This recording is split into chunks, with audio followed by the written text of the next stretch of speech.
Hello friends, आज के इस वीडियो में हम क्लास 8 सोशल साइंस के PT2 का सैम्पल पेपर सॉल्व करेंगे।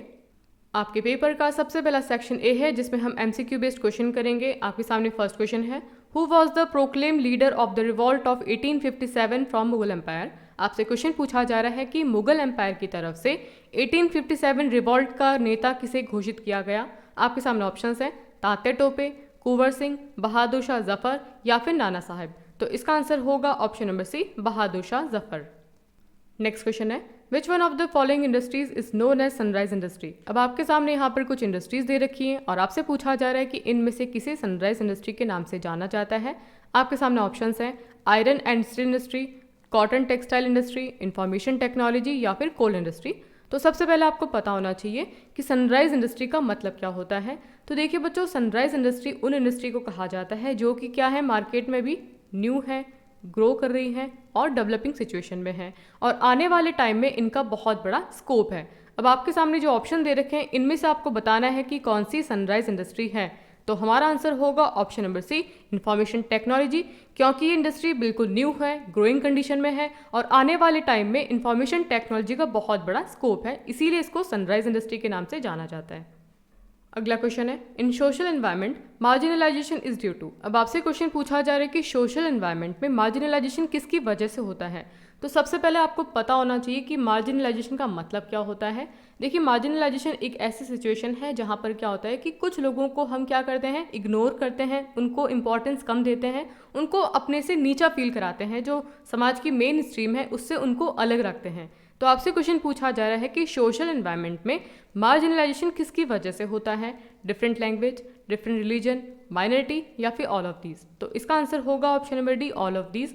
ये सारे रीजन हैं जिसकी वजह से हम कुछ लोगों को इंपॉर्टेंस कम देते हैं, उनको नीचा फील कराते हैं, उनको समाज से बिल्कुल अलग कर देते हैं।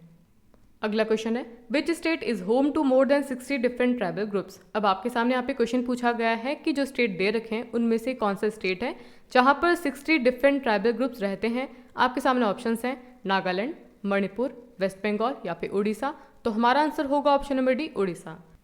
नेक्स्ट क्वेश्चन है, Wood's despatch was introduce in. अब आपसे क्वेश्चन पूछा जा रहा है कि वुड डिस्पैच की घोषणा कब की गई थी, 1845, 1854, 1839 या फिर 1865। तो इसका आंसर होगा ऑप्शन नंबर बी, 1854। अगला क्वेश्चन है, the major industrial regions of the world are. अब आपको बताने कि वर्ल्ड के मेजर इंडस्ट्रियल रीजन्स कौन कौन से हैं, North America, Eastern Europe, Eastern Asia या फिर ऑल ऑफ दीज। तो इसका आंसर होगा option number D, all of these. Next question है, who was the governor general during the revolt of 1857। अब आपसे क्वेश्चन पूछा जा रहा है कि 1857 के रिवॉल्ट के समय गवर्नर जनरल कौन था। आपके सामने ऑप्शंस हैं Lord Canning, Lord Irwin, Lord Lytton या फिर लॉर्ड विलिंगटन। तो इसका आंसर होगा option number A, Lord Canning. Next question है, Niyamgiri hill located in Kalahandi district of. अब आपको यहाँ पे बताया गया है कि नियमगिरी हिल कालाहांडी डिस्ट्रिक्ट में लोकेटेड है, लेकिन आपसे पूछा गया है कि कालाहांडी डिस्ट्रिक्ट किस स्टेट के अंदर है, उड़ीसा, वेस्ट बंगाल, पंजाब या फिर केरला। तो इसका आंसर होगा option number A, Orissa. Next question है, manufacturing activity is also known as. अब आपके सामने यहाँ पर क्वेश्चन पूछा गया कि मैन्युफैक्चरिंग एक्टिविटी को और किस नाम से जाना जाता है, प्राइमरी एक्टिविटी, सेकेंडरी एक्टिविटी या फिर टर्शियरी एक्टिविटी या फिर नन ऑफ दैम। तो सबसे पहले आप थोड़ा सा ऑप्शंस को अंडरस्टैंड कर लीजिए। प्राइमरी एक्टिविटी का मतलब होता है ऐसी एक्टिविटी जहाँ पर हम सीधे नेचर पे डिपेंड है, मतलब कि जो हमारा एग्रीकल्चर है, फिशिंग है, माइनिंग है, सीधे हम यहाँ पर नेचर से कनेक्टेड है, नेचर पे डिपेंड है, तो उस एक्टिविटी को कहा जाता है प्राइमरी एक्टिविटी। सेकेंडरी एक्टिविटी के अंदर क्या होता है कि हम जो हमारे पास में रॉ मटेरियल है उससे चीज़ों को मैन्युफैक्चर करते हैं, प्रोड्यूस करते हैं, चीज़ों को बनाते हैं, उसे कहा जाता है सेकेंडरी एक्टिविटी। और टर्शियरी एक्टिविटी के अंदर क्या होता है कि जो हम सर्विस प्रोवाइड करते हैं, जैसे कि ट्रांसपोर्ट है, कम्युनिकेशन है, एजुकेशन है, कुछ भी है जहाँ पर सर्विस को प्रोवाइड किया जा रहा है, वो होती है हमारी टर्शियरी एक्टिविटी। अब आपसे क्वेश्चन पूछा गया था कि मैन्युफैक्चरिंग एक्टिविटी को और किस नाम से जाना जाता है, तो हमारा आंसर होगा option number B, secondary activity. अगला क्वेश्चन है, dash was a Scottish missionary who help to establish Shrirampur mission. अब आपको यहाँ पर उस स्कॉटिश मिशनरी का नाम बताना है जिसने श्रीरामपुर मिशन को एस्टेब्लिश करने में हेल्प किया था। आपके सामने ऑप्शंस है Thomas Woods, Robert Clive, William Adams या फिर विलियम कैरी। तो हमारा आंसर होगा option number D, William Carey. Next question है, which one of the following is a natural fibre. अब आपको बताने कि इनमें से कौन सा नेचुरल फाइबर है, नायलॉन, जूट, एक्रेलिक या फिर रेयॉन। तो हमारा आंसर होगा ऑप्शन नंबर बी, जूट। अगला क्वेश्चन है, a person who knows and studies several languages is known as. अब आपको बताना है कि उस आदमी को क्या कहा जाता है जिसको बहुत सारे लैंग्वेजेस के बारे में पता होता है और उनके बारे में वो स्टडी करता है। आपके सामने ऑप्शन है टीचर, लिंग्विस्ट, लिटरेट या फिर लर्नर। तो हमारा आंसर होगा ऑप्शन नंबर बी, लिंग्विस्ट। अगला क्वेश्चन है who are original inhabitant of India. अब आपके सामने यहाँ पे क्वेश्चन पूछा जा रहा है कि इंडिया के ओरिजिनल इनहेबिटेट मतलब कि इंडिया के मूल निवासी किन्हें कहा जाता है, आर्यन, आदिवासी, ब्राह्मण या फिर नन ऑफ देम। तो इसका आंसर होगा ऑप्शन नंबर बी, आदिवासी। अगला क्वेश्चन है when soldiers as a group disobey their officers in the army then it is called. अब आपसे क्वेश्चन पूछा जा रहा है कि आर्मी के अंदर जब सोल्जर्स इकट्ठा होकर अपने ऑफिसर के ऑर्डर को डिसोबे कर दे, अपने ऑफिसर के ऑर्डर को मानने से मना कर दे, तो उसे क्या कहा जाता है, बैरिक्स, सिपॉय, कार्टेज या फिर म्यूटिनी। तो इसका आंसर होगा ऑप्शन नंबर डी, म्यूटिनी। और म्यूटिनी का मतलब होता है सैनिक विद्रोह। अगला क्वेश्चन है read the assertion and reason carefully to mark the correct option out of the options given below. अब आपके सामने यहाँ पर असर्शन एंड रीजन का क्वेश्चन दे रखा है। इसके अंदर आपको एक स्टेटमेंट दे रखा है और उसका आपको रीजन बताया गया है।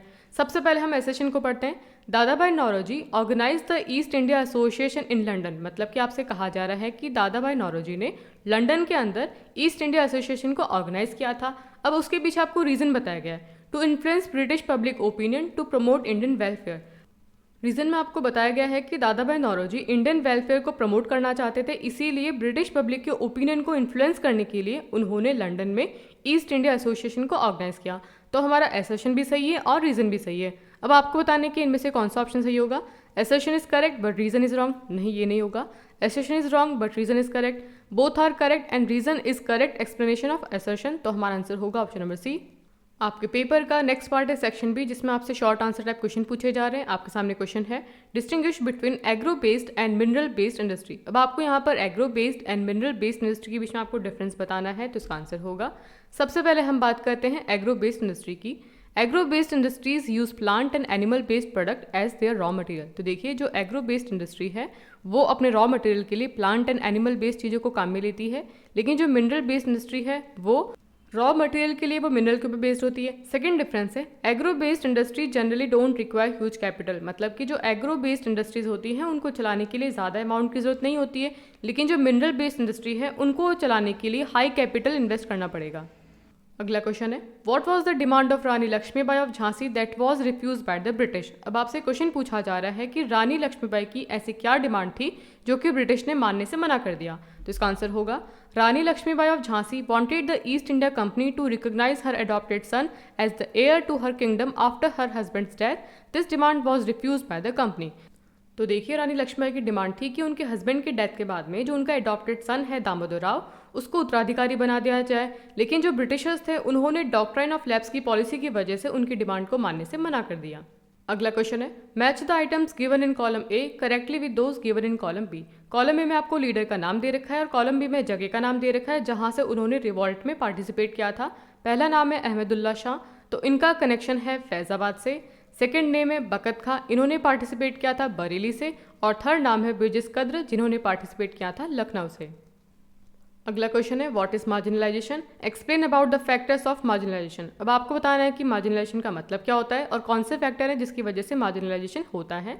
तो इसका आंसर होगा marginalisation refer to a situation in which an individual और a group of individual is deprived of certain privileges और treated as different from other. देखिए बच्चों, मार्जिनलाइजेशन एक ऐसी सिचुएशन है जिसके अंदर लोगों को वो सारे प्रिविलेजेस नहीं मिले होते हैं जो कि मेन स्ट्रीम के लोगों को मिले होते हैं। जैसे कि उन लोगों को हेल्थ फैसिलिटी प्रॉपर नहीं होती है, प्रॉपर एजुकेशन नहीं होती है, उनको इक्वलिटी के साथ नहीं देखा जाता है, उनकी रेस्पेक्ट नहीं की जाती है, तो उनको अलग तरीके से उनके साथ में ट्रीट किया जाता है। अब आपसे क्वेश्चन पूछा गया था कि आपको बताना है फैक्टर ऑफ मार्जिनलाइजेशन, मतलब कि किन फैक्टर की वजह से उनके साथ में मार्जिनलाइजेशन की प्रॉब्लम होती है। तो इसका आंसर होगा people can be marginalised due to following factors. On the basis of caste, उनकी जो कास्ट है उसके हिसाब से उनके साथ में भेदभाव हो सकता है। On the basis of language, on the basis of religion, on the basis of gender, on the basis of economic condition. तो ये कुछ ऐसे फैक्टर है जिस वजह से सोसाइटी में कुछ लोगों को मार्जिनलाइज किया जाता है। आपके पेपर का नेक्स्ट पार्ट है सेक्शन सी, जिसमें आपसे लॉन्ग आंसर क्वेश्चन पूछे जाएंगे। आपके सामने क्वेश्चन है in what ways did the British change their policies as a result of the rebellion of 1857। अब आपसे क्वेश्चन पूछा जा रहा है कि 1857 का जो रिबेलियन था, रिवॉल्ट था, उसका जो रिजल्ट आया उसको देखने के बाद में जो ब्रिटिशर्स थे उन्होंने अपनी पॉलिसीज में किस तरीके से चेंज किया। इसका आंसर होगा changes in policies were as follows. सबसे इंपॉर्टेंट चेंज आया, the British parliament passed an act in 1858 under which the power of the company were transfer to the British crown. मतलब कि 1858 में ब्रिटिश पार्लियामेंट ने एक act पास किया जिसके अंदर जो पावर पहले ईस्ट इंडिया कंपनी के पास में थी वो पावर उनसे हटा के सीधे वो पावर ब्रिटिश क्राउन के पास आ गई। अगला चेंज आया, local rulers were assured that there territories would never be annexed bye the British in future. देखिए पहले क्या होता था कि जो लोकल रूलर्स थे उनकी जो टेरिटरी थी उस पर ब्रिटिशर्स कब्जा कर लेते थे, लेकिन अब उन्होंने कहा कि हम आपको एश्योर करते हैं, आश्वासन दिलाते हैं कि आपके टेरिटरी पे हम कभी भी कब्जा नहीं करेंगे। अगला चेंज था, they abolish the doctrine of lapse so the rulers could pass on their kingdoms to adopted son. Doctrine of lapse की पॉलिसी को खत्म कर दिया ताकि जो रूलर्स हैं वो अपने एडॉप्टेड सन को अपना किंगडम पास कर सकें।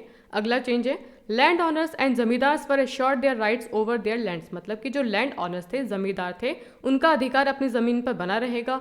और नेक्स्ट चेंज है, it was decided to increase the number of European soldiers and decrease the Indian soldiers in army. मतलब कि आर्मी के अंदर अब यूरोपियन सोल्जर्स को बढ़ाया जाएगा और इंडियन सोल्जर्स की पॉपुलेशन को कम किया जाएगा। अगला क्वेश्चन है, give 2 examples of the following in the space provided. अब आपको इनके दो एग्जाम्पल देने हैं। सबसे पहले आपका रॉ मटेरियल्स, तो इसका आंसर होगा cotton and coal, and products car and trouser, tertiary activities transport and banking, agro based industries sugar industry, textile industry. अगला आपका कोटेज इंडस्ट्री। देखिए बच्चों, कोटेज इंडस्ट्री का मतलब होता है ऐसी इंडस्ट्री, ऐसा बिजनेस जो कि छोटे लेवल पर घर से किया जा सकता है। तो इसका एग्जाम्पल होगा pottery industry and basket weaving industry. आपके पेपर का नेक्स्ट पार्ट है सेक्शन डी, जिसमें आपको एक पैराग्राफ गिवन है, उसके अंदर से आपको क्वेश्चन का आंसर करना है। Read the paragraph carefully and give answer.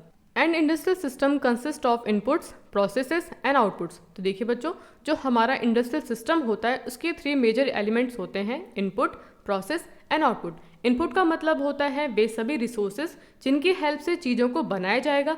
Process का मतलब होता है उसको बनाने की प्रोसेस, और आउटपुट का मतलब होता है final product. The inputs are the raw materials, labor, cost of land, transport, power and other infrastructure। तो कौन कौन से रिसोर्सेज हम काम में लेंगे? Raw material, labour, cost of land लगेगी, ट्रांसपोर्ट, पावर और infrastructure. The processes include a wide range of activity that convert the raw material into finish product. जो प्रोसेस के अंदर क्या होगा कि हम बहुत सारी एक्टिविटी को करके जो रॉ मटेरियल है उसको फिनिश गुड के अंदर कन्वर्ट करेंगे। The outputs are the end product, जो फाइनल प्रोडक्ट होगा वो आउटपुट होगा। And the income earn from it, मतलब कि जो हमने चीज़ें बनाई हैं उससे जो हमको इनकम होगी, और जो एंड प्रोडक्ट है वो हमारे आउटपुट्स कहलाएंगे। क्लियर? अब आपसे क्वेश्चन पूछा जा रहा है, क्लोथ्स वी वियर आर। अब आपसे क्वेश्चन पूछा गया है कि जो हम कपड़े पहनते हैं वो क्या होता है, इनपुट सिस्टम, प्रोसेसिंग या फिर आउटपुट सिस्टम। तो इसका आंसर होगा जो हम कपड़े पहनते हैं वो एक फाइनल प्रोडक्ट है, तो इसका आंसर होगा हमारा आउटपुट सिस्टम। अगला क्वेश्चन है, what are the 3 component of the industrial system. अब आपको बताना है कि इंडस्ट्रियल सिस्टम के 3 कंपोनेंट कौन कौन से हैं, तो इसका आंसर होगा इनपुट्स, प्रोसेसेस एंड आउटपुट्स। अगला क्वेश्चन है, what are any 2 inputs in the industrial system. अब आपको बताना है कि इंडस्ट्रियल सिस्टम में कोई 2 इनपुट कौन से हैं, तो इसका आंसर होगा रॉ मटेरियल्स एंड ट्रांसपोर्ट। आपके पेपर का नेक्स्ट पार्ट है सेक्शन ई, जो कि आपका मैप बेस्ड क्वेश्चन है। इसके अंदर आपसे क्वेश्चन पूछा गया है, on the political map of India locate the following iron and steel industries. तो आपको यहाँ पर दुर्गापुर और भिलाई को लोकेट करना है। आपके सामने यहाँ पर मैप है, हम यहाँ पे लोकेट करेंगे दुर्गापुर को, जो कि कहाँ पर है, वेस्ट बंगाल में, और यहाँ पर लोकेट करेंगे भिलाई को, जो कि छत्तीसगढ़ के अंदर है। आज के इस वीडियो में हमने आपके सोशल साइंस के पेपर को डिस्कस किया। आई होप ये वीडियो आपके लिए बहुत ही ज़्यादा इंपॉर्टेंट है। वीडियो अच्छा लगा तो वीडियो को लाइक करना है, दोस्तों के साथ शेयर करना है, और चैनल पे नए हैं तो चैनल को सब्सक्राइब करें। Thanks for watching.